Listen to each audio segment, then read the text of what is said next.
I was sort of struck by Congresswoman Houlihan talking about so everybody knows the rule about the schoolhouse rock of how a bill becomes a law and kind of walking through that. And I was like, okay, but it doesn't really stop when it becomes the law, right? Because then the law goes over to the agencies to write the regulations, and then the agencies have to get that out to their field offices that kind of work with the plans, and we have sort of community partners that kind of help with that implementation. And so that's the other side of it that we're going to be kind of talking about in this panel.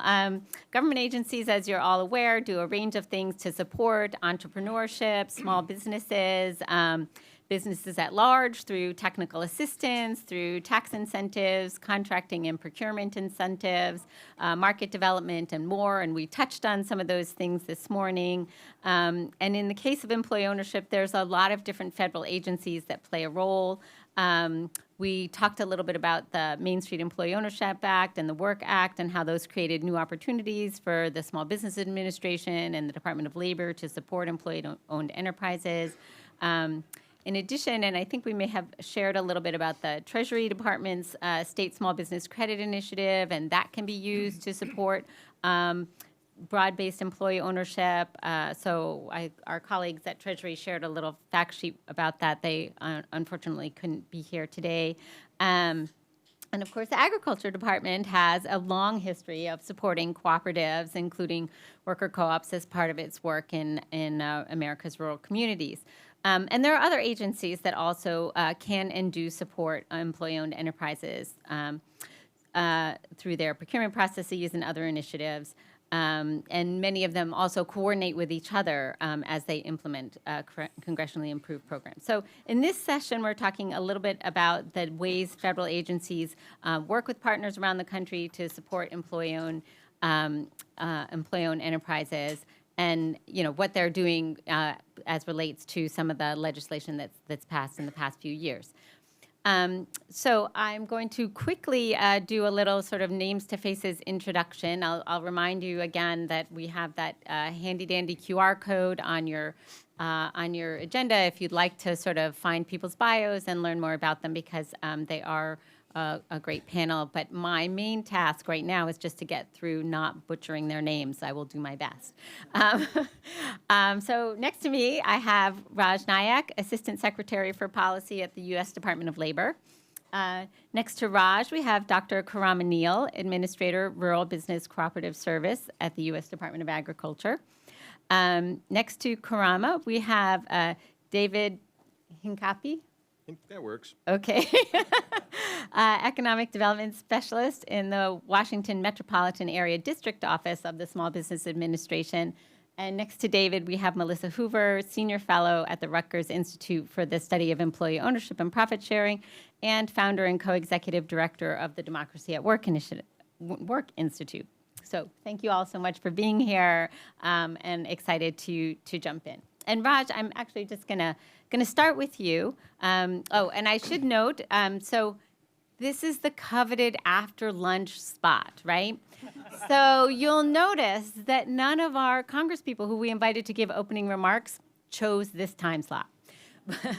But what that means for all of you is that we will finally get to that thing I promised early in the morning, where we engage the audience in the Q&A. So do just keep that in mind as we're going through. We will be welcoming your comments and questions.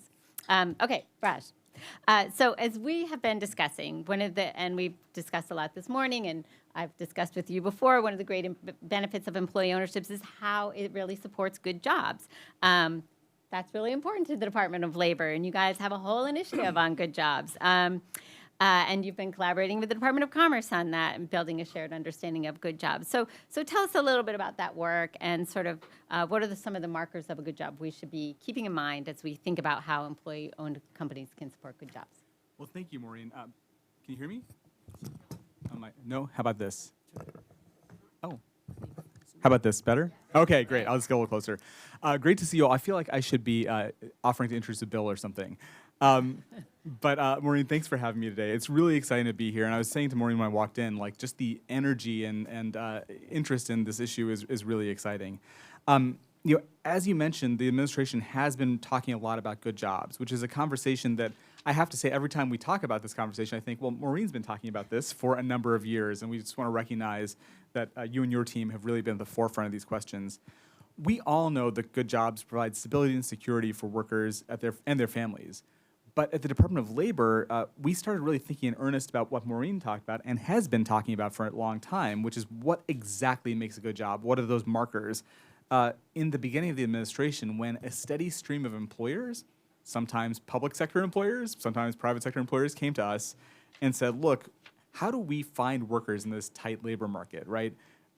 Folks were struggling, and I know that the labor market has changed and shifted in time and space, but there are still sectors where folks are struggling to find workers.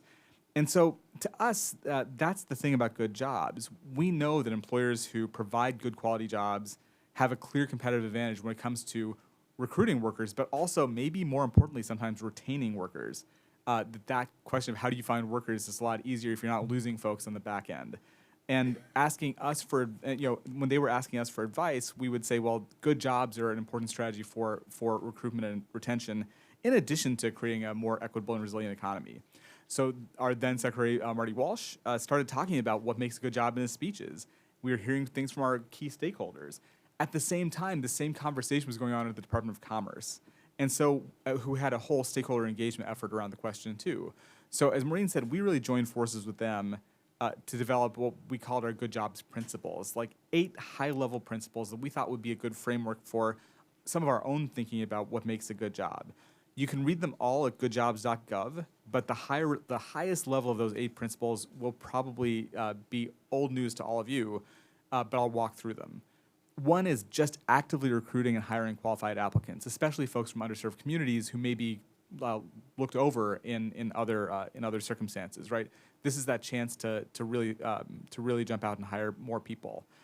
Second, providing family-sustaining benefits like health insurance, a retirement plan, paid leave, and caregiving supports, just to name a few. Third, promoting diversity, equity, inclusion, and accessibility in the workplace, and giving all workers real opportunity, again, including workers from underserved communities. Fourth, ensuring that workers can engage in protected concerted activity without fear of retaliation, including forming and joining unions. 5, giving workers job security in safe, healthy, and accessible workplaces. 6, building an organizational culture where all workers belong, are valued, and contribute meaningfully to the organization, to whatever the organization's mission is, whether it's a private sector mission or whether it is a public sector mission. 7th, paying all workers a stable and predictable living wage with pay that is fair, transparent, and equitable. I'll say this is something clearly at the Department of Labor we care deeply about. We care about workers' wages. It's something that every Department of Labor, day in and day out thinks about. But we were very thoughtful about saying this is not our lead. Like, this is not number one, in part because I think too often all of us might say, well, good job, it pays well, that's great. And I think all of you have been thinking about this question all day and for much longer, which is, when you look behind that pay, what else are the markers of good jobs? And finally, giving workers equitable opportunities and skills to progress, that kind of career ladder to progress within an organization and to progress, as you're thinking about in other ways, into ownership. We'd love to talk more about these principles and what makes a good job as we talk later today, and then about our broader Good Jobs initiative. So thank you again for having me. Great. Thank you, Raj. Karama, I'm going to come to you next because the Rural Business Cooperative Service has a variety of programs to support business growth and development and to help people connect to jobs, particularly in America's rural communities. Can you give us a little overview of kind of your agency, how it supports rural economic development and how kind of employee ownership fits into that? And also, I know you actually had an experience working at an employee-owned company, so maybe you could share a little bit about that too and how. Absolutely. Yeah. Thank you so much. Really pleased to be a part of this conversation. When I talked to my colleagues about coming to speak, they reminded me, as they often do when I have these kinds of conversations, that we are the only public agency that has cooperative in the name, the only federal agency that has cooperative in the name. So we do take that very seriously. And also, of course, we're the Rural Business Cooperative Service. Our main goal, in collaboration with the other 2 agencies that are part of rural development at USDA, the Rural Housing Service and the Rural Utilities Service, is to help rural communities thrive, right? So all the kinds of things that go into that, whether it's the utilities piece, the housing piece, or in our case, helping businesses provide the jobs and provide the economic stability and growth that is so critical for rural communities. We take and think about several priorities in this work. And these are reflected, these are part of what you'll see in the USDA strategic plan, but we have a rural development specific version of that, where we think specifically about climate, and how do we combat climate change through our work? How do we ensure racial and place-based equity? And how do we create new and better markets for the businesses, for the agricultural producers, for others who are in rural areas, so they can sell and market their products and their services more broadly, of course, then building up their business and building up the opportunities in those rural communities. So we have work that focuses broadly around business. I sort of hear two different things oftentimes when folks maybe know a little bit, but not a ton about our work. They think, well, you're in the Department of Agriculture, so maybe all you do is agricultural businesses, and that's not quite true. Or they think, they know a little bit more, and they say, oh, well, you know, you're the Real Business Cooperative Service. You do everything except agriculture, and the rest of USDA does agriculture. And that's not quite true either, right? We have a body of work across rural businesses because we know and understand the breadth of activities that happen in rural America. And so we have a lot of general business activities. And when I say general business, I'm including cooperatives, worker-owned and other types of cooperatives in that. We do have a sort of a deep dive work on agricultural producers and food. We also have a deep dive of work on energy and the bioeconomy. And so as we think about those kinds of things, how do we help those sectors? What is the work we're doing? We're thinking about grants, loans, loan guarantee programs. Many of these programs are intentionally open to cooperatives and to cooperative lenders, so credit unions in this particular case. And so we're really intentional about thinking about how, what can we design, what are the various types of programs and supports that we can offer businesses and communities either directly or through intermediaries, and perhaps an intermediary lender, an intermediary technical assistance provider that can then, of course, then can support that work. So, I'll talk a little bit about some of the programs. I think there'll be some opportunity to have conversation and, of course, welcome your questions. But you asked specifically about my own experience, particularly in employee ownership. And I did work for a company and was actually there to see the sort of the ideation around moving to an employer, and it was an ESOP model.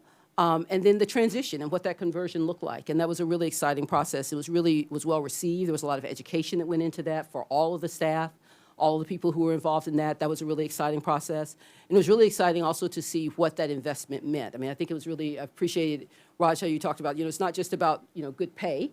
And there were some pay things that happened there. There were some compensation elements that people were very excited about. But they were also very excited about owning that company and having that sense of ownership in the company and what that meant for them and what that meant for how they made decisions in the company, what that meant for how they, talked about how they spent money on their budget line items. They had a real sense of ownership. We had a real sense of ownership in that particular situation. And I think about that experience a lot because a lot of the work that we do at USDA Rural Development in terms of direct technical assistance that we provide, which is not a ton, but we do quite a bit of that, and a lot of it is based on conversion. So how do we help businesses that particularly in rural communities, might be in a situation where they don't have an heir or someone to take their business on. There's no willing buyer in that particular rural community. So, but of course, the people who work there want their jobs. And so, how can they think about what that conversion looks like? So that experience has been really helpful in thinking about the work that we do now around conversions. So I'll pause there. I'm looking forward to other conversation. Great. Thank you so much, Karama.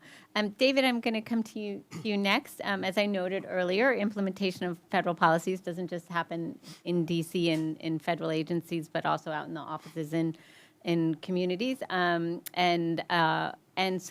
And you work in one of those district offices. So can you talk a bit about your background and your role with the Small Business Administration and how the work that you do in kind of the district office connects to the ideas of expanding employee ownership? Happy to. All right, we're good. You have to pull it close. A little to you. closer. Yeah. Okay. Well, I should begin with a short overview, really short, of the SBA. People don't actually know us very well, despite us being in the news for the past 3.5 years. There are 68 district offices across the country, right? And I work in the Washington metro area district office. There are 67 others. All of them, except ours, are fully contained in a state, or they fully contain the state. So Montana has 1, California has 6, New York has, 3, Texas has 6. So it works like that. We are the local points of contact with the small business world for the SBA. At the district office level, we primarily work with our resource partners, and these are the 4 kinds of nonprofit organizations that provide technical assistance to aspiring entrepreneurs and small business owners. Those are the Small Business Development Centers, the Women's Business Centers, the Veterans Business Outreach Centers, and the SCORE Business Mentors. They're all partly funded by us. And they're not part of us, but they're partly funded by us. They're nonprofits, usually housed in universities, the SBDCs in particular, or colleges, and they do the work of offering free business advice to people who want to expand or grow their business, or business succession, as employee ownership can be. The business owner is going to retire, doesn't know what to do, doesn't know how to plan for it, wants to find a buyer for the business. The SBDCs in particular have expertise in this. That's our point of contact as far as implementation of policy. Then there's the lending programs that we have. SBA does primarily guaranteed lending. We guarantee the loans. And so we're in touch with all the lenders in a particular district office. So someone in the Cleveland district office, there's a lender relations specialist. Often there's more than one. And they're the points of contact with all the lenders, informing them of all the policies and the procedures and everything they have to do SBA-type lending. Right? That's the implementation of any policy that comes out connected to that, in particular the Main Street Employee Ownership Act, what came out of that. That's how we connect, and that's how we can be involved in this. It's through the technical assistance provided through those resource partners that we partly fund, and through the lending programs that the SBA is a part of. That's how we can connect with business owners in that way. So implementation of policy, we can get more into it later, but I have to say, this is going to be a bottom-up thing if it's going to happen. It's not going to be a top-down thing. In spite of the hard work of my colleagues here, it's not going to be a top-down thing. And it's not going to be a top-down thing because there is no national registry of business owners. There is no list anyone can go to and say, where are all the business owners who are older than 50 and whose business has been around for at least 20 years? I can't do that. Trust me, I looked. I can't do that. I can't even do that locally. The big obstacle is finding these business owners. I have tried and failed for 4.5 years to create a groundswell of employee ownership conversions in my district office area, and I can't because I got to find these business owners. And that level of business owner, especially at the smaller level of businesses that we're dealing with, that's a person who's so busy they don't have time to pay attention to everything that comes into their inbox. Someone is always trying to sell them something. So the only way they're going to hear about this is through some trusted advisor, some lender they've been doing business with, they've had their business line of credit with for the last 12 years, maybe their lawyer, maybe their brother, maybe their sister. That's the only way they're going to hear about this. Every business conversion that has happened that I have heard about, whether it's cooperative or ESOP, since I started working at the SBA, every single one, the story begins like this. I didn't know what I was going to do. And then somewhere, somehow, someone mentioned ESOP, cooperative, and that's how it happened. Totally by accident, nothing top down. I tried top down at my little level, I failed. They're trying top down. I don't know how much success, you guys can tell us how much success you're having. This is going to be bottom up at the local level, district office level. That's how we can be involved in this and helping this kind of thing happen. Great. Thank you, David. And we'll come back and talk a little more about 7A and some of those things too. But Melissa, I want to come to you because you have a long history and experience in this field, and particularly from the nonprofit sector, sort of thinking about how are things working on the ground and that kind of thing. And so you have sort of this both working on the ground with folks, but also sort of saying, this isn't what's working, and kind of communicating that back up to the top level. So maybe you could sort of share a little bit about yourself and your experience as it relates to kind of implementing policies to support employee ownership. Sure, yeah, thank you. I'm so glad to be here. So I'm Melissa Hoover. For the last 10 years, I've been the executive director of the Democracy at Work Institute, which is a national nonprofit expanding worker ownership, employee ownership as a strategy for social and racial equity. And our DNA is really in worker-owned cooperatives. We take a broader approach. But in the capacity of working with co-ops, our very first government relationship was with USDA.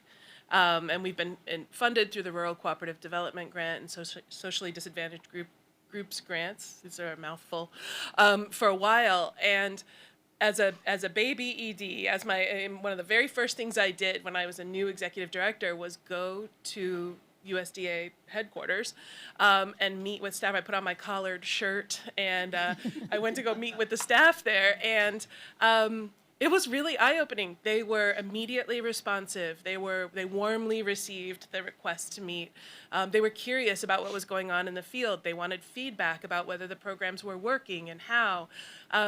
And that was a really formative experience for me, because I had sort of previously thought, oh, it's the bureaucrats in Washington, they're far away, we're just a little agency that, they don't, and they knew our work, and they knew the field, and we were thought partners. And so I think, that was my very first taste of really realizing government is not separate from what we're doing. They are part of it, and we're partners in thinking about how to make policy more accessible together. And so later on, when I wanted to brainstorm with someone about the BNI loan program, I knew who to call. They remembered me.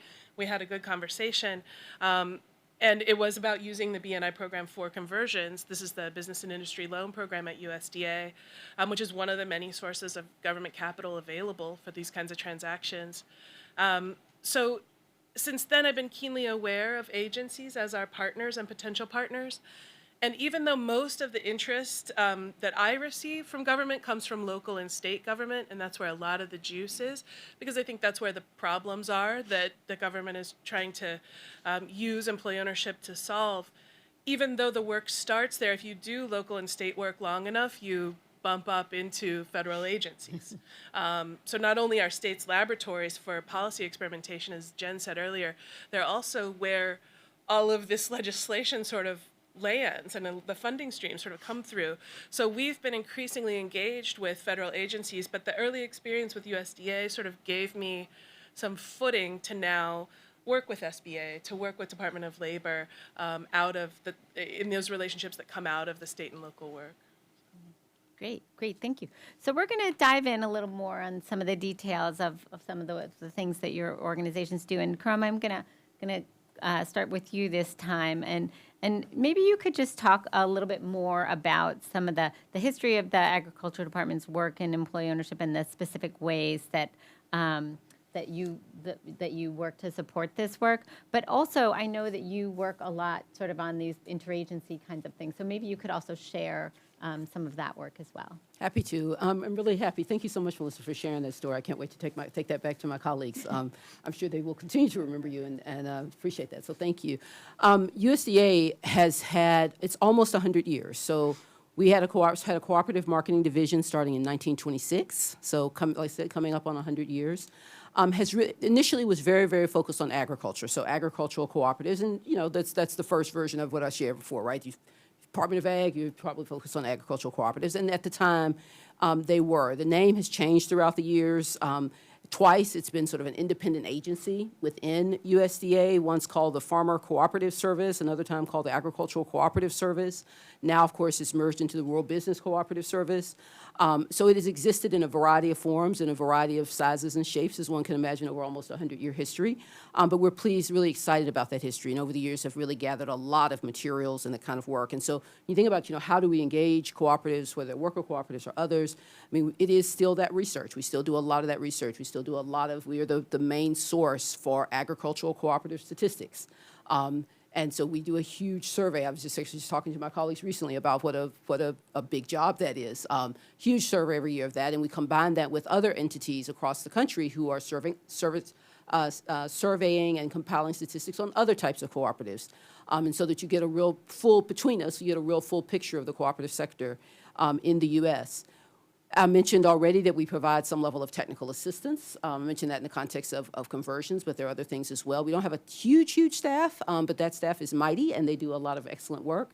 In addition, we do a lot of program administration. So you heard already, Melissa mentioned the Rural Cooperative Development Grant, the Social Disadvantaged Groups Grant.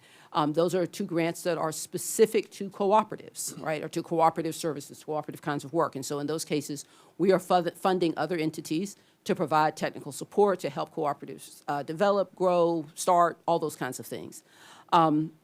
So that, again, that focus has expanded from simply focusing on agricultural cooperatives back years and years ago to now really a wide breadth of topics. I mean, I was looking over the list of probably 2 dozen or more conversions that my team sent me in preparation for this meeting. I have a few of them highlighted here. If there's time, I can share some of those examples. But they were on a variety of things, timber and manufacturing and childcare, just all kinds of things that folks are working on in a variety of sectors. You mentioned our work on the with the interagency working group on cooperative development. We've been really excited to be able to lead that work. That is something that is in statute that we are, secretary, and then secretary delegates it down to our agency. It's something that we are excited to do, and so that group we've rejuvenated it in recent years. If you Google interagency working group cooperatives, you'll find the website. That's probably the easiest way to find it. But there's quite a bit of information there that talks about the other agencies, federal and non-federal, public and private, that are involved in that interagency working group. And one of the things we've done recently is really take a sector-specific approach to thinking about how that working group works. So when you look at that website, you'll see we had recent interagency meetings on care, the care economy and cooperatives, the food economy and cooperatives, environment and cooperatives, and conversions, cooperative conversions. We had specific meetings there. And I think when we think about, how do people find out about these things, sometimes a sector-specific approach can be really helpful, because maybe your sector is food, or maybe your sector is, the care economy, you're in the care economy, and maybe you hadn't thought about cooperatives, but you had thought about care, and you had thought about food. And so if you can get in it through that angle, through that lens, that might help open some ideas. And you begin, again, in the context of that interagency working group, you see a variety of people across the country, both in the federal government and outside of the federal government, who are thinking very actively and working very actively on this work.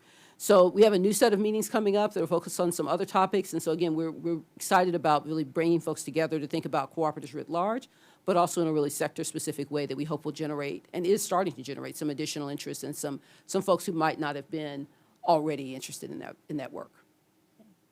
Great, thank you so much. And I love the sector-specific approach, and particularly care is one that's dear to me. And one of my first professional experiences was actually writing a profile of cooperative home care associates. So, really appreciate how that brought dignity to the work of those care workers. David, jumping over to you, you mentioned earlier the Main Street Employer Ownership Act and also SBA's 7A program, which is such an important source of capital. And so I'm wondering if you could talk about some of the recent updates to it that have made it more sort of useful to support employers. I have unambiguously good news. Okay, great. For the audience, are there any lenders in the audience? There's 2. Okay. Are there any people who work closely with lenders for the financing? Okay, a little bit more. All right. So this is going to make sense to you. Everybody else, well, write it down, and that's your homework assignment. So we're removing, it's going to go into effect August 3rd, I think, the new lending SOP, 50-10-7. That'll mean something to the lenders. We're moving the equity injection requirement. So there's no equity. See? He's happy about that. Okay.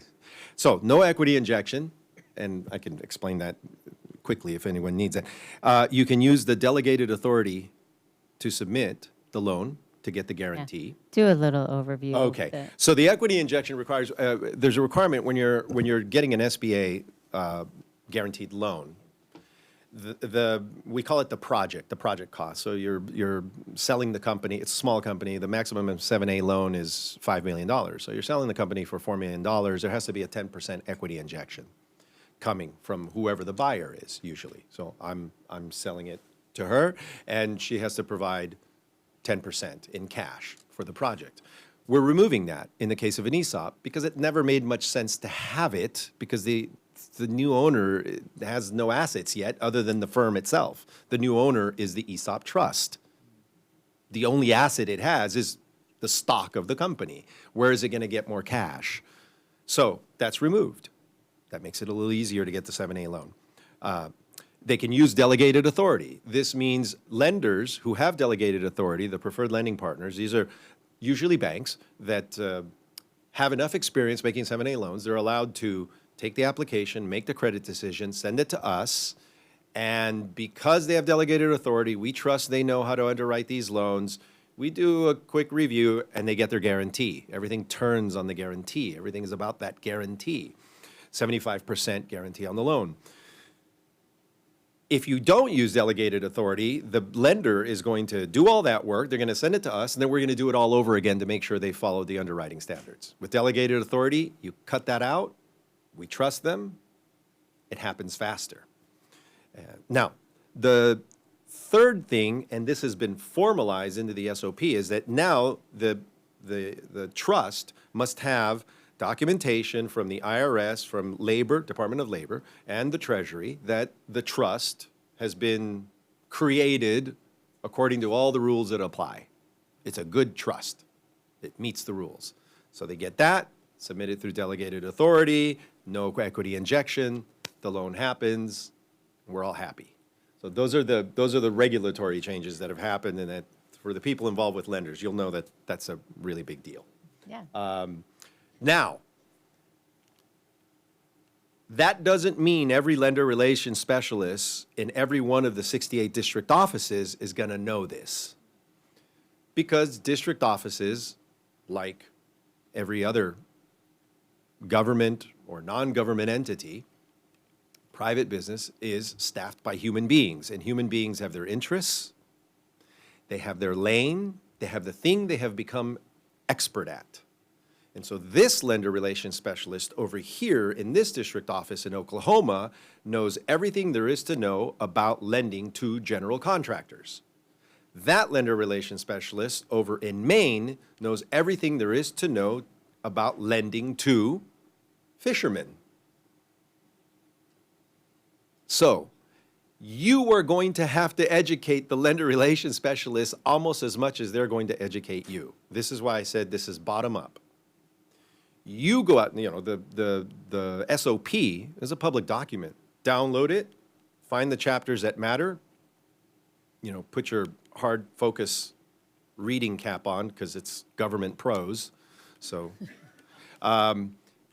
learn it, and you go to your local district office and you go to your lender relations specialist and say, I want to know a little bit more about this thing. We want to make more employee ownership happen here in this district office's AO. That's how you're going to get implementation, right? You're going to drive it as much as the agency's going to drive it. Because you may have noticed, we don't advertise. There's no advertising for this. How is anyone ever going to know this? Even the lenders aren't going to know this. Because lenders, they're just human beings with their own lanes and expertise. The examples I gave, there's LRSs in the district office who have their expertise. LRS. The lenders, LRS, lender relations specialists Thank you. in the district offices, right? So the lenders themselves, the loan officers, the underwriters at the banks, they have their expertise. Right? They may not know about this. So you all who are interested in this, we all who are interested in this and want to make this happen, we have to go out to lenders. We have to go out to the district office employees of the SBA and say, let's make this happen. All right. Well, Melissa, that's a great segue over to you because I talked earlier about sort of how nonprofit partners can often play an important role in implementation. And so I thought it would be great if you could give us a couple of examples of how that's worked kind of in your experience and, agencies you've partnered with, such as AG or SBA or others to support employee ownership. Sure, yeah. So, if I could sum it up, and I can't take credit for this phrase. This is a nugget Joseph dropped just off the top of his head, and then I'm going to take credit for trying to lodge it in your brains today. I think the role of the community-based organizations and nonprofits is to connect and perfect. So we're there to connect the policy that gets passed to the people who are going to take advantage of it. And as you said, people are busy, there's no advertising budget at the SBA. So we are the front lines of that sort of connection. So we help make that policy accessible. We educate as we can. Maybe both the lender relations specialists and the borrowers, right? So there's a role there, and then I think we aggregate their feedback as well, or as Senator Cardin said this morning, harmonize, right? So we can be the it's a two-way conduit. We can share from the field what is working, what's not working, and as member-based we are the sister organization of a member-based trade association.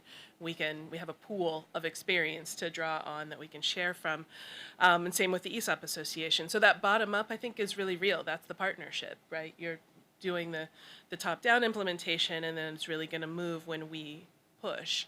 I think an example of that to some extent is the Main Street Employee Ownership Act. It was a big policy advance. As we know, employee ownership is a popular policy proposition. It's bipartisan. It's multi-partisan. And yet, right, pan-partisan, if you will. Yes. I might not. But it was unfunded, right? So it passed, but it was unfunded. And that presents a challenge to everyone. It presents a challenge to the SBA staff, to the field organizations. There's no money there to go behind that kind of will. So there was a comment period, there were listening sessions, the SBA solicited input, and I think following up on that input for an iterative process is really critical for actually making use of that policy. The district offices, a lot of the work we do is with those resource partners. So we work with SBDCs and SCORE and Women's Business Centers. The direct relationships that the SBDCs have formed a special interest section on employee ownership. So around the country, the small business development centers, many of them have an interest in employee ownership, and so they have this sort of community of practice within SBA. I think that's the kind of thing that really is underrated as a mover of hearts and minds, if not resources yet. And then I think if we think about how, sort of an example within an example, there's a real role for the ecosystem. And I'll just give one kind of illustrative example. We convene a national collaborative of practitioners who are supporting conversions to worker ownership, employee ownership, called Workers to Owners. It's about 50 organizations all around the country. Some of them are rural, so they are connected to USDA. Several of them are SBDCs, so they are connected to SBA.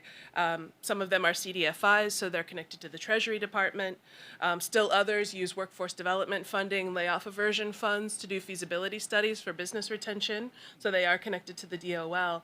So in this one body of 50 organizations from around the country, you've got a ton of agency relationships, and they're sharing information with each other, they're gathering feedback, and they're playing that active role in the field for policy implementation.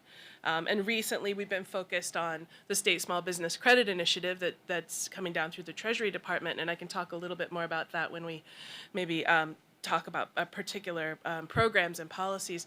But I think that there's the important part for me is that there's a space where we can create a hinge between the agencies and the practitioners out in the field. And our role, I think, is to be aware of all the levels at which policy works. I mean, I sort of maybe work the least at the legislative advocacy level and the most at the agency level and then with the resource partners generally. So building relationships and being that hinge, I think, is our charge. I hear it very clearly from you. Can I say something about the local? So about local implementation, here's a couple of concrete examples from my own experience.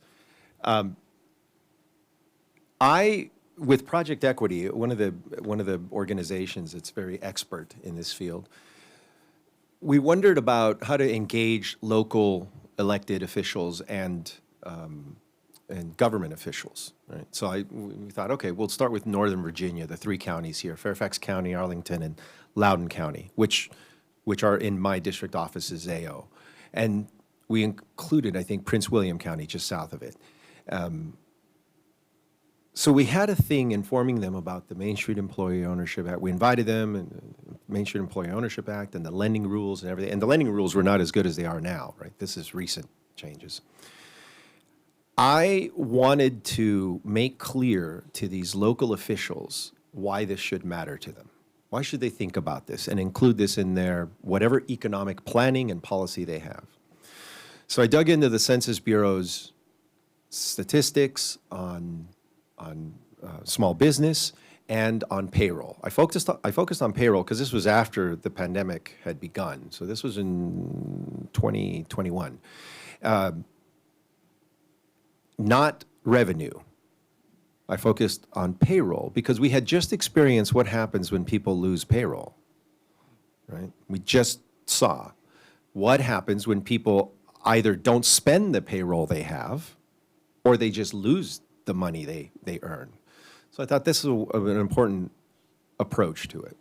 So I discovered that in Fairfax County, 92-point-something% of payroll is produced by small businesses, defined by the SBA broadly as under 500 employees. But most of us don't think of 400 employees as a small business. So let's think of what we might think of as a stereotypical small business. So under 100 employees. So I calculated that, and it was 51-point-something%. 51% of payroll in Fairfax County is produced by businesses with under 100 employees. Half the spending power of the county comes from businesses with under 100 employees. So I got curious, does this hold across the country? I randomly picked a bunch of metropolitan statistical areas with the census, and I found these numbers hold except for weird outliers, super rural counties in, Upper Peninsula, Michigan, or something like that, right? Except for outliers like that, this is generally true. 90% or more of payroll is produced by small businesses. Pick your MSA, metropolitan statistical area, or counties. Roughly 50%, it goes from 48 to 49, 50, 51, 52. Roughly 50% is produced by businesses with under 100 employees. So I go and I say, I'm going to tell this to the people at Fairfax County Economic Development Authorities, or I'm going to talk to some city. So for you out there doing work at the local level, this is a way to approach it. This is a way to talk to them and say, this is why this should be part of your thinking in whatever you're implementing. There is no advertising for what the SBA does, but they could get interested and they can do advertising for it. They could start some small pilot city program or county program and say, because guess what? It turns out in some states, who has access to the database of the business licenses? Cities, counties, and in some cases, states. Right? And they all care about jobs. Right, and they all care about that. So you say, Madam Mayor, Yeah. this So- is true in your city.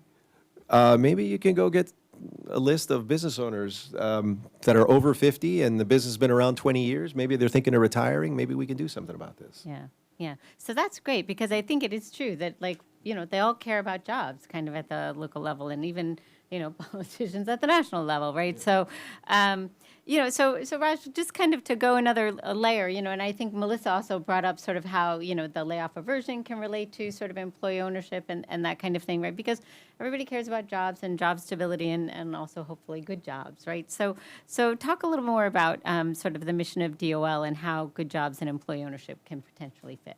No, thanks for that. It's a great reminder for research purposes too. That's where you can get like a lot of great research on companies, that local level licensing. So DOL's mission, and I've been at DOL over the course of 9 years in 2 different administrations, but I have to actually read this off. It's to foster, promote, and develop the welfare of wage earners, job seekers, and retirees of the United States, improve working conditions, advance opportunities for profitable employment, and assure work-related benefits and rights. You could basically sum that up as good jobs, right? That's the whole point.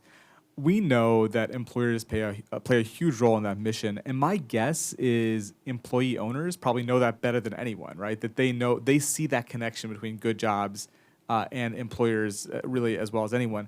The story you told about like just the changes it makes if you're looking at even your budget and thinking about how that impacts the business if you have a skin in the game makes a lot of sense to me. We do, though, as a result of that, work closely with employers to ensure that, for example, the workforce system is helping steer workers into jobs where there are there are needs, get people into the right training programs to get the credentials they might need for those jobs, into apprenticeships, which is a great kind of learn and earn opportunity. It's also important for us, for our worker protection agencies, to work with employers to understand the laws and the rules we enforce, to give them clear guidance. I mean, when you're talking about government ease earlier, I was thinking, I've helped to run a nonprofit, right? And looking at government ease is very hard. You kind of need very clear guidance on kind of what you can and can't do. So one thing we've done at the Department of Labor in this administration is we've built what we call the Good Jobs Initiative. We launched that initiative, which is led by my fantastic colleague Caitlin Walker Mooney, who actually we were kind of hoping could join today, but she's also tied up. It has three main goals, this initiative. One is providing easily accessible information to workers about their rights. Like, the first step is so workers know what their rights are. The second is engaging with employers as partners in improving job quality. Those Good Jobs principles was a co-production of this Good Jobs Initiative and the rest of our policy team at the Department of Labor. And third, it's supporting partnerships across federal agencies. We work really hard with our federal partners who are doing, for example, are putting out grants, right? The federal government's investing a lot of money through the Bipartisan Infrastructure Law, through the CHIPS and Science Act, through the Inflation Reduction Act. And we work with the agencies who are putting out the grants and the tax credits under those laws to try to find ways to embed more good jobs into that work. So those are some of the big picture ways where we're trying to use our engagement with workers and employers alike to advance good jobs. Great. So I'm going to do one more round of questions with folks up here, and then I'm going to come to you all for questions and comments.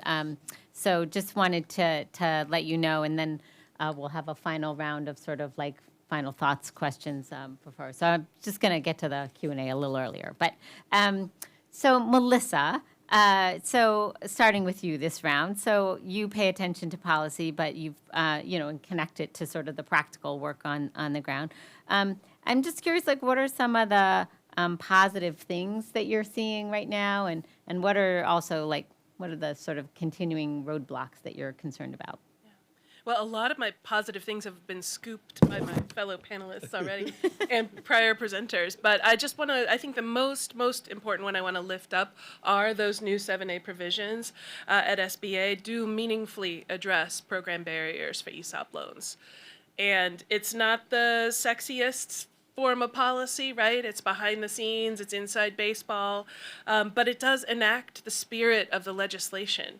Which, and I think that's like critically important. So I want to make sure that we recognize that and appreciate and celebrate SBA for doing that.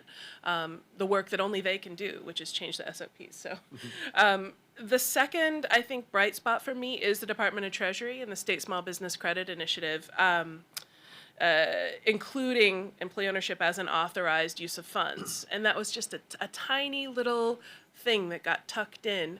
And Treasury honored it and decided to do a really thorough and thoughtful process about how that might be used.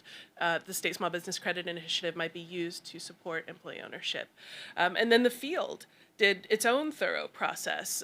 We, in our Workers to Owners Collaborative, two of our partners just collaborated on to finance a transition using the State Small Business Credit Initiative, and they will be sharing their lessons, and we'll be lifting that up. And I think it's these, building blocks are for me really positive. And then the third one I want to recognize is the Department of Labor sort of taking not only a regulatory interest in employee ownership, but also promoting interest, right? And trying to better understand how employee ownership can support quality jobs and worker voice. And I think that's such a positive development.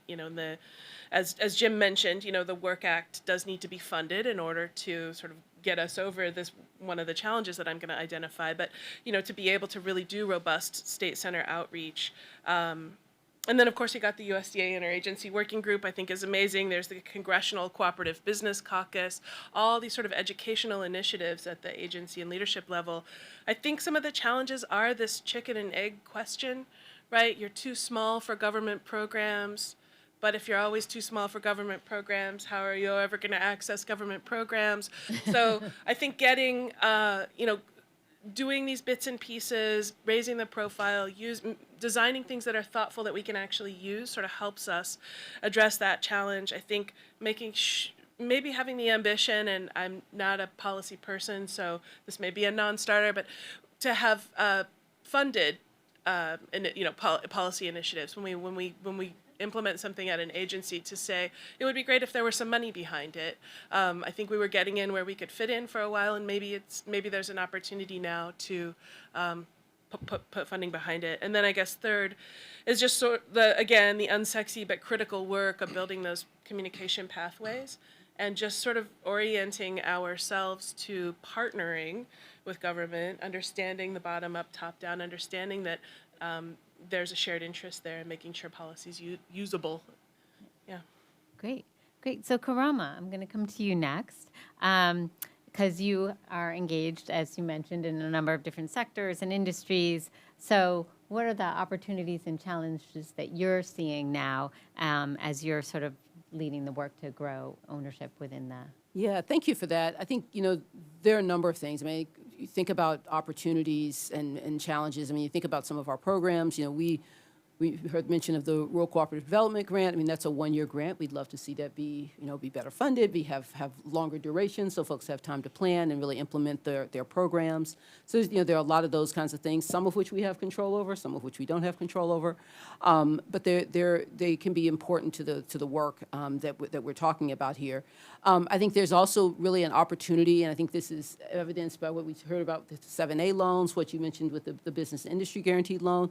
Programs that aren't specific to cooperatives still can serve cooperatives, right? And so that's a really important thing. Sometimes it's really easy to say, well, we're cooperatives, so we only look at the ones that have cooperatives in the name, the programs that talk explicitly about cooperatives. And that's fine. Obviously, that's a good place to go. But it means that if you only do that, you're leaving out some other opportunities like 7A, opportunities like the Business Industry Guaranteed Loan Program, which are broad.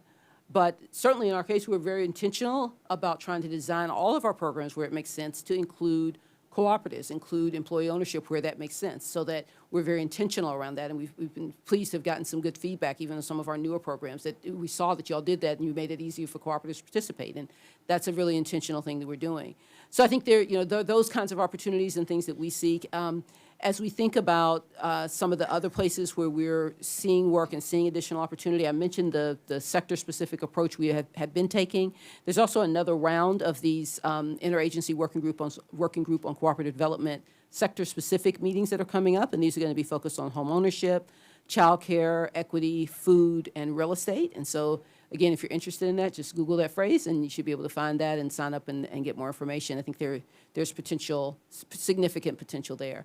I think those are really the main things. I mean, I do think one of the things that we see when we think about, there is a challenge. I mean, we don't have advertising budgets typically, at least not in any kind of meaningful way. Yeah. So it is a challenge. I mean, we are very excited about this work. We're very committed to this work. We want to see it happen. We want to see it happen well. And we're doing the best that we can with the tools that we have to get that word out. So there is certainly a role for a bottom-up approach in addition to that top-down approach that we're trying to sort of meet in the middle on that. But one of the things I think we can do, an opportunity, is to take advantage of where there is a synergy and where there's some activity. And part of what we see is that in certain communities, kind of like you said before, like, maybe somebody who's really expert on fishing lending, and so there's a lot of good fishing loans in that community, right? How can you take advantage of folks, of situations, communities, resources, partners who are really expert in conversions, expert in the child care economy in the context of cooperatives, expert in that, to help them grow not only in that sector, but potentially in that space, right? So maybe you're not a child care cooperative, maybe you're a home adult care cooperative, and so you go and you look at the child care folks and you say, well, what can I learn from that, and how can I take this and translate it into the sector that I'm working in? And we definitely see places where geographically, from a sector-specific approach as well, where there's sort of nucleating places where, you've had some excellent success stories and it grows from there. And I think the more we can highlight that, connect those sort of hubs of good performance and success stories, the better off we're going to be able in terms of growing employee ownership more broadly. Yeah, great. So Raj, I'm coming to you next, and we've been talking about sort of the Good Jobs Initiative, and and I think you can hear kind of the ways in which it helps, it connects to a lot of employee ownership themes. So can you talk about some of the successes and challenges of the initiative and how connecting more with employee ownership could maybe contribute?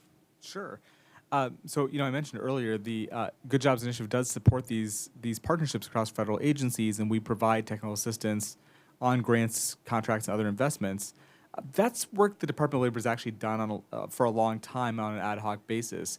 This initiative is really about deploying some unique strategies to get that work done. So, for one thing, we actually have like formal partnerships now with other agencies. We've entered into MOUs with the Department of Transportation, Commerce, and Energy.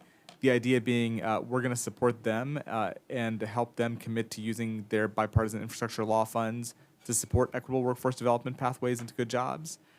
In those relationships and those partnerships, the results we've seen are real. We've now with them gotten $97 billion of competitive grant funding out the door that has equity and good jobs markers built in.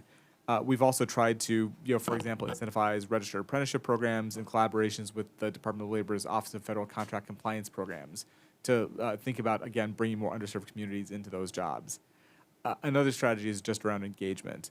We hosted a summit last summer. I think, Maureen, you were there, and maybe some others, where we had over 350 cross-sector stakeholders engaged in a full-day conversation exploring what are these strategies for building partnerships to empower working people. We've got small and large employers across the country showcasing how they're recruiting and retaining diverse workforces and really kind of working to invest in higher wages and training and everything else. Thinking about kind of challenges and opportunities, down the line, we also, I know you've been talking about this all probably earlier in the day as well, as part of the larger Secure 2.0 package from the FY 2023 Appropriations Act, which was a really kind of exciting bipartisan package to shore up retirement savings around the country. The Department of Labor's Employee Benefit Security Administration is leading the charge to implement actually dozens of pieces of this law. Our Assistant Secretary for Employee Benefits, Lisa Gomez, was hoping to join today. She's out of town in another panel and regrets she couldn't be here.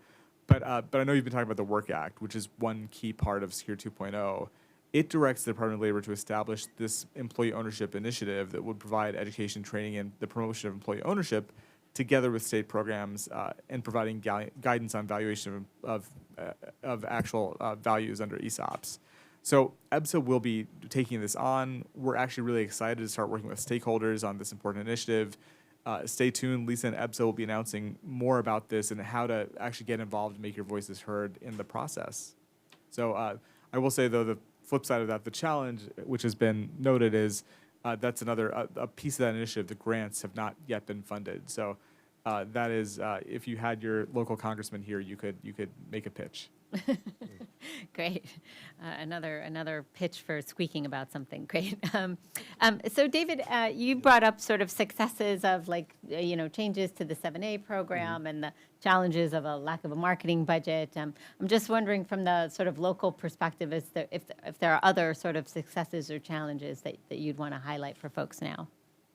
Oh, well, like I told you, I've been very public in many places about my utter failure in creating the groundswell. I started at the SBA 7 days before the passage of the Main Street Employee Ownership Act, just coincidentally. I saw that it passed. It's something that mattered to me before. I was interested in it in an academic way. I saw that and I thought, oh, this is great. This is going to be my SBA career now. 4.5 years. 2.5 of those, dealing with a pandemic, all work on that stopped. So the charitable way of looking at this is that Thomas Edison quote, I found 1,000 ways it didn't work. Until someone, maybe I'm wrong, but find the business owners. That's the thing. Find the business owners. Because even before the lending rules changed, this was possible. It was possible. The problem is finding the business owners. Where are they? We read the statistics. Everybody's employed by a small business in America. Small businesses drive everything. I believe it all. It's true. Where are they? All right. All right. All right. And I'll just say, in fact, they're everywhere. I'm from Southern California, and in Southern California, we have these industrial parks, which I think, and I've driven across the country 3 times. right? So I've seen this everywhere. And there are all these businesses out there that are ripe for this. In college, I worked at this one place that they sold brass fixtures. And it was started by, I don't even remember the guy who started it. And there were roughly 50 to 75 employees, and I worked in inventory control, part-time job. And I'm thinking, that guy is retiring now. Who is he selling this business to? They're everywhere. So, great one around here, Mid-South Building Supply in Springfield, Virginia. No, you've never heard of it. You were never, ever going to hear about it. But there's one like that and a dozen others in your county, wherever you're from. EA Engineering in Maryland, you've never heard of it. You were never going to hear about it. There's a dozen like that in your county. Most of them are not good candidates for them. Go talk to them, find those business owners, and the policies they could be better, but they're good enough. You just gotta find these business owners and start having that conversation. Okay, great. I really do want to hear from folks in the room. I noticed a little like dimming of the lights. I was afraid it was nap time in the back of the room. I wasn't really sure what was going on back there. So would love to hear sort of comments, questions from folks in the room. So I have one in the front and one in the back. We'll start in the back because Matt's there. Okay. Is this on?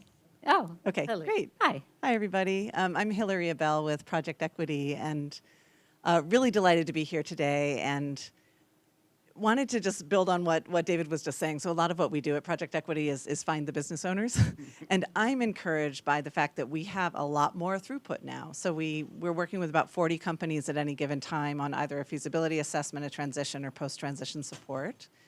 And we hand people off for ESOPs, but we do a lot of recruitment and marketing of ESOPs, and then we do the co-op transitions ourselves and have recently done EOTs. And we have done some advertising. We're Employee starting ownership to learn. trusts. Oh, sorry, employee ownership trusts, excuse me.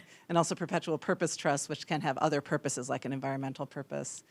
So I just wanted to sort of add into the mix some of the things that folks in the ecosystem are doing, like the many members of the Workers to Owners Collaborative, like everybody in the room.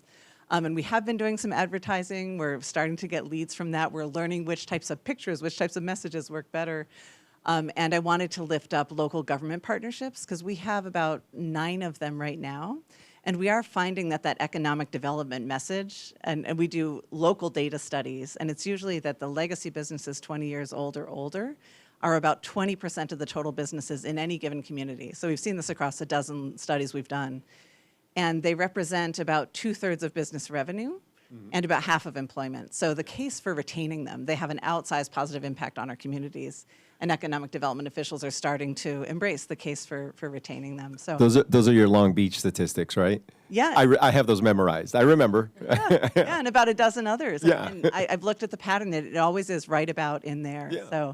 So it's powerful. Like we know this to be true, along with all the other great data folks have shared. So just wanted to mention those things and say that I think we're all learning a lot at the local level, the state level, with California, Washington State, Massachusetts, Pennsylvania's working on a bill, Tennessee and Texas. So I think those laboratories are proving really important. And I'll just say 2 other things real quick. One is that the Washington State bill has language that says that individual guarantees, personal guarantees on loans for employee ownership and cooperatives cannot be used in the state. They have to find other proven ways of underwriting, of which there are many. So now there's a precedent in law, and hopefully we can build on that, and maybe 10 or 20 years from now we'll get the SBA to agree with that. And I just want to appreciate all of this cross-agency participation today, and I saw it at the Good Jobs Initiatives convenings last year, and I think that we now have a real opportunity, thanks to the groundwork that the USDA has laid with interagency convening, to collaborate across government agencies and across sectors. So all of us in the nonprofit and private sector collaborating with government. So I'm super optimistic and grateful for this day. Thanks. Great. Thank you, Hillary. There's somebody up right here.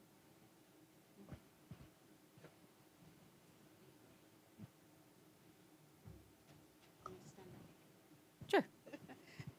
Hello, my name is Dr. Myrtle Alexander, Institute for Academic Management. I thoroughly enjoyed everything that was said today because during the pandemic, I had logged on to one webinar that SBA did and then it went quiet. for me. So I didn't know what was happening. And having read Freedom Farmers like 3 times in the last 3 months, and looking at co-ops and stemming from my research in Switzerland for a major employee-owned organization there, and then coming from the UK, I wanted to know, is there a toolkit? I mean, I know the businesses that are out there. Is there a toolkit that we can go to say, okay, here are the guidelines, here's where you start, here's what you're looking for, here's what you need to do. If there isn't one, how can we generate one? So that's kind of like where I am. So my research is academics through apprenticeships to entrepreneurship. And so we're in the process of launching our first academy here that caters through nursery through 12th grade, but 18 to 80-year-olds in that segment of the population that is forever underserved. So I'd like to know, where do we start with regards to a toolkit? Do you mean a toolkit for conversions for how to do that? Yes. Yeah. Because when you meet the businesses, how do you introduce them and take them through the guidelines? Yeah. I want to see if there's a couple more questions before we go back to the panel. So, yeah.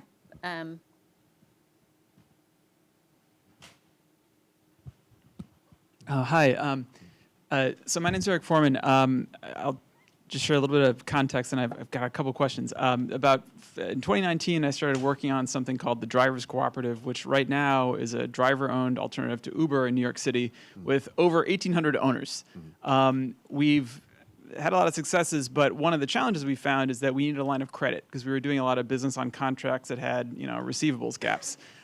So I set about getting a line of credit back in January of this year, and immediately heard from the banks that you needed a personal guarantee, which, and that it would need to likely be, so reach out to the SBA, and immediately began getting bombarded with phone calls from lenders who would be just so delighted to lend our business with $5 to $10 million in revenue annually, tons of money. We would only need to, the thing is, we need to provide a personal guarantee, or they said we need to, which they said could come from either a board officer or somebody, a senior manager, or a majority of the owners. I wanted to ask a little bit more about that, David, because I'd heard about this issue before and we encountered it ourselves. In the end, I ended up providing a personal guarantee for the co-op. But I'm wondering, since we got different answers from different lenders about what that personal guarantee would need to be, what actually is the SBA policy on this? So, okay. Wait. I'm gonna let the gentleman in front of Eric ask his question, and then we'll come back. We'll have the toolkit question, the personal guarantee question, and the. Sorry, didn't mean to cut the line here. But, No. I like to take questions in threes. okay, great. Thanks very much. I'm Kevin McPhillips. I'm with the Pennsylvania Center for Employee Ownership. And David, I thought you made an interesting point about how it's difficult to find the businesses that are transacting. But we can find the businesses. We can find those. And many of us are doing that. Hillary suggested, what some of the things that Project Equity are doing. We're doing a project with 30,000 businesses in Pittsburgh. And if you acknowledge or if you understand that one of the biggest problems we have is simply awareness, not just for those that are preparing to sell their business, but also for the population that may be selling their business at some day in the future, and we just don't know about. A study was done some years ago by the NCEO that said that in an analysis they did, 92% of transacting businesses that they spoke to did not know about or consider employee ownership when they transacted their business. That's a big number. So what many of us are focusing on is trying to get the message to not just those that we can find are ready to sell their business, but those that will be selling their businesses eventually. And we can get that information. We can do that. And many of us are doing that here. Great. Okay. Now I'm going to let you guys answer questions. So we have this question about a toolkit for conversion, and we have this question about what is the SBA's actual policy on personal guarantees, and maybe the corollary of are they following it. But so do you want to start with the personal guarantee and? Yeah, okay, so here's the unambiguously unwanted information. The SBA requires a personal guarantee for lending, for 7A lending. There's an exception to that with ESOPs, but that's because there's other legislation, other laws that trump that, right? So an ESOP can't be required to provide a personal guarantee in any way. And So a How can co-op. that change? Bottom up. Now, there's potential for change in that hundreds, thousands of cooperatives received economic injury disaster loans because they're eligible for them. Anecdotally, I know that they are doing better in handling the repayment of those than businesses and non-cooperative businesses in general. So I always thought the silver lining, as far as cooperative lending to the pandemic, was this will demonstrate cooperatives are well-run businesses, or at least as well-run as any other business. And perhaps that can change. Unfortunately, it hasn't changed yet, but it's going to come from the bottom up. You have to demonstrate that this personal guarantee thing makes no sense in the context of a cooperative. It defeats the purpose of a cooperative. But that requires changing decades of settled thinking on this. So, like I said, bottom up, unfortunately. I wish there were a better answer. Can I chime in on that one as well? And this wouldn't work for you all because I think you said you're in New York City and we're the Rural Business Cooperative Service. But I don't want to misspeak, so I won't go into details, but I do know that many of our loans, the BNI loan, guaranteed loan program, and others, do offer some flexibilities around that in terms of requirements around personal guarantors. I know this has come up in some of the interagency working group on cooperatives meetings, where sort of, question is, how are y'all doing this? How can we do this? Like those kinds of things.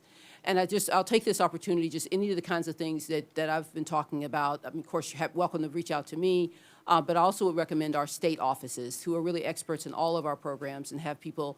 We have over 400 state offices across the country. And this is what they do. They're there to help you and to talk with you directly about the kinds of things that you're interested in. If you go to our website, RD for Rural Development, rd.usda.gov, and you'll see contact, just click the state office link and find the one nearest you. So just want to know, it's, again, not going to be helpful for you in New York City, but there may be some others who are thinking about similar kinds of things in more rural areas. One other thing about that. Also, the guarantor doesn't necessarily have to be a person. It can be an entity, right? And so if there is some cooperative development advocate of some kind who'd be willing to do that, that can happen as well. It's difficult. You have to work a little harder to get that, but it can happen that way as well. And I understand your need for the credit line. It's very important. Yeah. Let's talk some more after this. Yeah. Anybody working on a conversion toolkit? The toolkit question. There are any number of toolkits out there. There are maybe perhaps too many toolkits. A lot of the organizations that do conversions make some or all of their process available. Some of them are proprietary. Some folks charge for the, sort of that along those, somebody's paying for that, whether it's a government funding or a foundation or private clients. So some of that is proprietary. But if you, one of the places I know that aggregates the organizations that are doing cooperative and employee ownership conversions is becomingemployeeowned.org. Mm-hmm. So you can go there. There's some toolkit elements, and then there's also links to organizations doing it. I will say that one of the advantages of having a community of practice is that you can sort of harmonize those tools. And so the Workers to Owners Collaborative has sort of set a 5-stage process that's roughly the same for all of these conversions, and is working on, gathering data about our pipeline, sharing that data out. So I think that it's a pretty nascent field. So we're only a few years in, but we're already seeing data and tool standardization that is in process, I would say, right now. I remember when I was learning a lot about this early on, the Ohio Employee Ownership Center at Kent State has something online. It's a few years old now, but it's still good. It'll give you a broad overview of how that would work in the United States under current laws here. That's one, and the Becoming Employee Owned is the other really good one. I did a lot of learning from that one there. That's true. We should mention the National Center for Employee Ownership also has a ton of really incredible and useful tools on their website. And I'm sorry, I'm gonna in the Rutgers program. How could I have forgotten? There is a video, a series of videos and an online curriculum through the Rutgers Institute. So yes, my apologies. I'm sure I'm missing others too, but that's Yeah. The only thing I would add to that real quickly, is a little bit broader, is that I mentioned the Rural Cooperative Development Grant. That is a grant to fund cooperative development centers. Many of those centers might be well positioned to provide direct support and may have toolkits. There may be some of the ones who are doing this exactly. And there's a list of those on our website as well. So just encourage you, if you're interested, to look at that list as well. And then when you're done with all of that, you can go to employer.gov, where you can find out all of the laws that apply to employers and just like plain language kind of labor law information for our employers. Great. Okay. So last round of questions for you all is just kind of a looking ahead sort of thing. Karam, I'm gonna start with you. Sort of, you're working with a variety of different government agencies, and as you think about like what kind of comes next in that work in terms of the work you're trying to do, and what are you hoping to see going forward in terms of how agencies can be working together and supporting this? Yeah, thank you for that question. I mean, I'll just use this to highlight some of the things I've already shared already, right? And I think, thinking about the Interagency Working Group on Cooperatives, there's significant momentum there, and there's room for it to grow, right? There is, particularly as we think about a sector-specific approach and how we can draw more people, more entities, and get them more engaged in this work. I think there's a whole lot of opportunity there, and as I mentioned, there's another series of these meetings that's coming up, starting fairly soon on that. I think there is, in terms of next steps, thinking about we have a number of online resources because we've been around for almost 100 years doing, varieties of this work at some level or another. There's a number of those resources that are available, and I think, making sure that folks have access to that, know about that, those educational opportunities, I think is a real option as well. And I think maybe I'll just close by saying I think as we are thinking about what's next, I think really helping tell this story around what this means, right? It's about job retention. It's also about, oftentimes about wages. How do you tell that story about employee ownership, about worker-owned cooperatives in a way that is really compelling, that helps folks who might not be in the sector, might not be in this room right now or listening in right now, understand what that potential value is and get excited about investigating that. And we're excited to be partners with them and with you all in doing that. Great.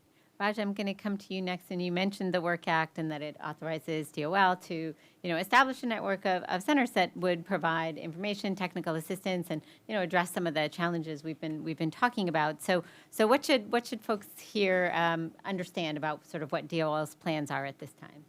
So I will say I was taking careful notes about the various all of the toolkits out there. Anytime the DOL gets a new program, we need to hear from stakeholders, right, in order to know where we need to go and what we need to do with it. A big part of my job at the department day to day is rulemaking. Like, I spend all my time, not all my time, but a huge chunk of my time on our rulemaking efforts.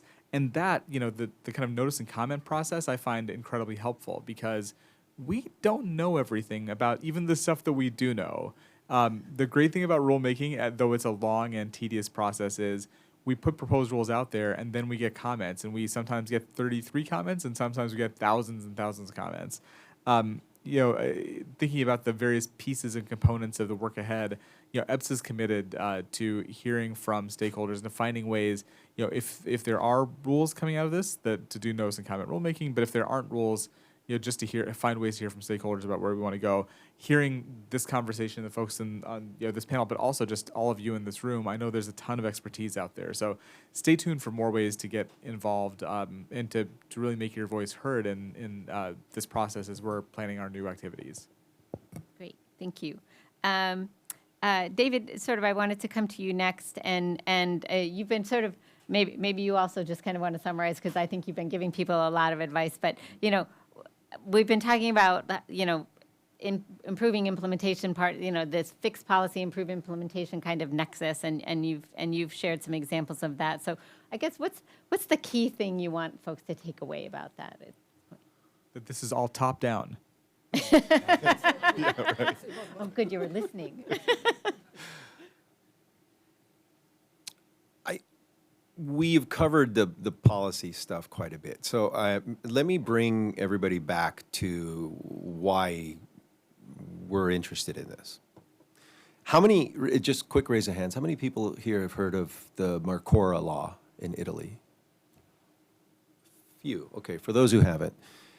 There was a law passed about 30 years ago. The legislator's name in Italy in the parliament was Marcora, and it allows a laid-off person, an unemployed person who's entitled to unemployment benefits, a certain number of months of, at that time, lira, to get it in a lump sum. If they can find 9 other people, they get it as a lump sum, and that's their starting capital for a cooperative.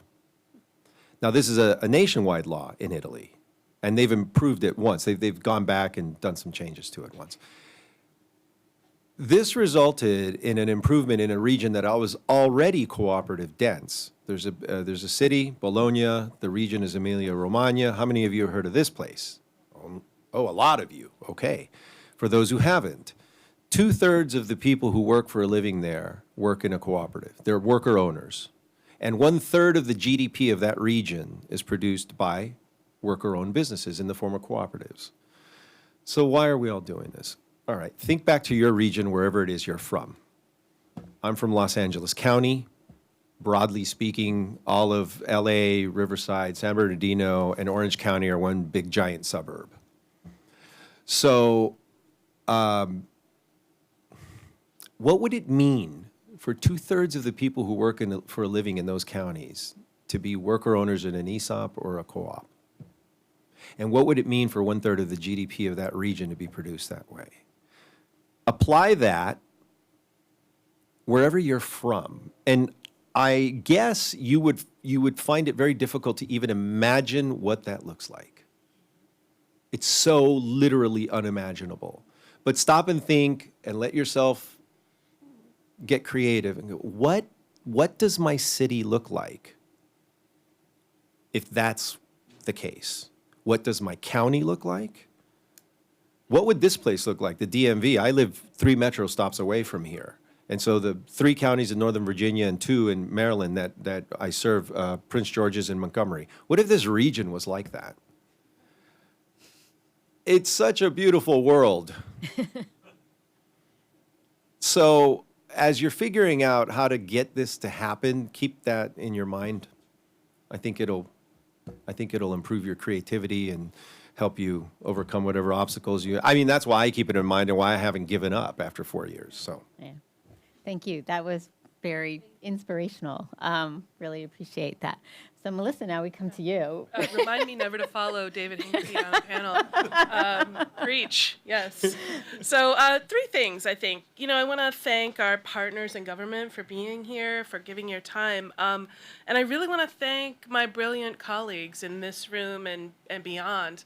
This room wasn't happening 20 years ago, even 10 years ago. So we are an emerging and maturing ecosystem. And I think it's really critical to keep that in mind. We are at a moment in time where your effort matters. It builds institutions. And that's what we're doing. We collaborate now, the ESOP and worker co-op and employee-owned trust and broad-based ownership and equity compensation. We collaborate now on advocacy. And we're starting to collaborate on implementation, which is, I think, the game changer.